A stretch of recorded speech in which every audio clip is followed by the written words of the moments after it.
12 अगस्त का दिन भारतीय शेयर बाजार के लिए एक अनोखा दिन हो सकता है, इसलिए नहीं कि एनएसई या बीएसई बंद है, बल्कि इसलिए क्योंकि हजारों ट्रेडर्स से ट्रेडिंग न करने की अपील की जा रही है। तो traders no trading day, trading न करने का दिन की मांग क्यों कर रहे हैं? क्लोजिंग ऑक्शन सेशन एसटीटी और बढ़ती ट्रेडिंग लागत को लेकर क्या विवाद है, और क्या इस बायकॉट बहिष्कार का सच में कोई असर हो सकता है? आइए इस बारे में जरूरी सभी बातों को समझते हैं। भारतीय रिटेल ट्रेडर्स हाल ही में लागू किए गए कैश क्लोजिंग प्राइस मैकेनिज्म के विरोध में 12 अगस्त को ट्रेडिंग का बहिष्कार करने की योजना बना रहे हैं। ट्रेडर्स का तर्क है कि रेगुलर और कैश क्लोजिंग कीमतों के बीच अंतर से अनिश्चितता पैदा हो सकती है, खासकर मार्केट बंद होने के समय बनी हुई पोजीशन के लिए। इस विरोध में एसटीटी और बार बार होने वाले रेगुलेटरी बदलावों को लेकर भी चिंताएं जताई गई है। हालांकि कैश का मकसद कीमत का पता लगाने की प्रक्रिया और पारदर्शिता को बेहतर बनाना है, लेकिन ट्रेडर्स इसके लागू होने और इसके असर के बारे में और स्पष्टता चाहते हैं। क्लोजिंग ऑक्शन सेशन कैश क्या है? कैश क्लोजिंग ऑक्शन सेशन दिन के आखिर में होने वाला एक ट्रेडिंग सेशन है, जिसमें ज्यादा से ज्यादा एग्जीक्यूट होने वाले वॉल्यूम के आधार पर स्टॉक की ऑफिशियल क्लोजिंग प्राइस तय करने के लिए खरीद और बिक्री के ऑर्डर का मिलान किया जाता है।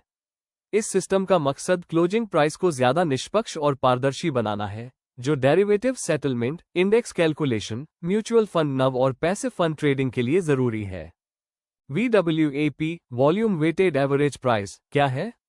VWAP volume weighted average price किसी स्टॉक की औसत ट्रेडिंग कीमत का हिसाब लगाता है, जिसमें ज्यादा ट्रेडिंग वॉल्यूम वाली कीमतों को ज्यादा महत्व दिया जाता है। उदाहरण के लिए, अगर 1000 शेयर 100 रुपये पर और 10,000 शेयर 105 रुपये पर ट्रेड होते हैं, तो 105 रुपये वाली कीमत का महत्व ज्यादा होगा, जिससे VWAP 105 रुपये के करीब पहुंच जाएगा। भारत के मार्केट ने कैश को क्यों अपनाया? ग्लोबल प्रैक्टिस और सही कीमत का पता लगाना। कैश का इस्तेमाल ग्लोबल मार्केट में सही और पारदर्शी तरीके से कीमत तय करने के लिए किया जाता है। ये खरीद और बिक्री के ऑर्डर को ऐसी कीमत पर मिलाता है जहां सबसे ज्यादा ट्रेडिंग हो सके। ज्यादा भरोसेमंद closing price, derivative settlement, index calculation और म्यूचुअल फंड नव के लिए ज्यादा भरोसेमंद क्लोजिंग प्राइस जरूरी है। इससे क्लोजिंग प्राइस कुछ अलग अलग ट्रेड के बजाय पूरे मार्केट की डिमांड और सप्लाई को बेहतर ढंग से दिखाता है। इन्वेस्टर्स के लिए समान पहुंच। कैश अलग अलग तरह के इन्वेस्टर्स को क्लोजिंग ऑक्शन के दौरान ऑर्डर देने की सुविधा देकर समान भागीदारी सुनिश्चित करता है, जिससे सही कीमत तय करने में मदद मिलती है। इससे पैसिव फंड्स को भी ऑफिशियल क्लोजिंग प्राइस के करीब ट्रेड करने में मदद मिल सकती है, जिससे ट्रैकिंग में अंतर कम होता है। ट्रेडर्स कैश क्लोजिंग मेथड का बायकॉट क्यों कर रहे हैं? कैश को लेकर चिंताएं। ट्रेडर्स 12 अगस्त को बायकॉट करने की योजना बना रहे हैं क्योंकि उन्हें चिंता है कि कैश से क्लोजिंग प्राइस को लेकर अनिश्चितता पैदा होती है, जिससे दिन के आखिर में पोजीशन मैनेज करना मुश्किल हो जाता है। क्लोजिंग प्राइस में अंतर। उन्होंने रेगुलर मार्केट प्राइस और कैश क्लोजिंग प्राइस के बीच के अंतर पर भी ध्यान दिलाया है, जिससे मार्केट बंद होने के समय काम करने वाले ट्रेडर्स के लिए रिस्क बढ़ सकता है।